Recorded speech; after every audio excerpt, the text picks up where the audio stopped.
क्यों नहीं, मैं बूढ़े इधर आए और वो पाकिस्तान के अवाम के दिलों से नहीं निकाल सकते।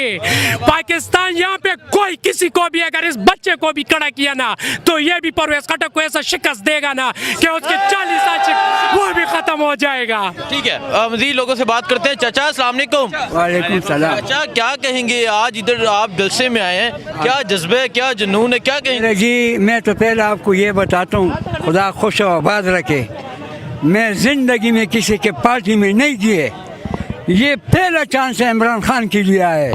क्या वजह, कभी जिंदगी में दिलों में अंदर है, ईमानदार है, चोर नहीं है, सही आदमी है, सही आदमी को ये लोग नहीं छोड़ते। तो आप लाएंगे इमरान खान? खुदा लाएगा, अल्लाह लाएगा, अल्लाह का ताकत हो तो क्यों नहीं,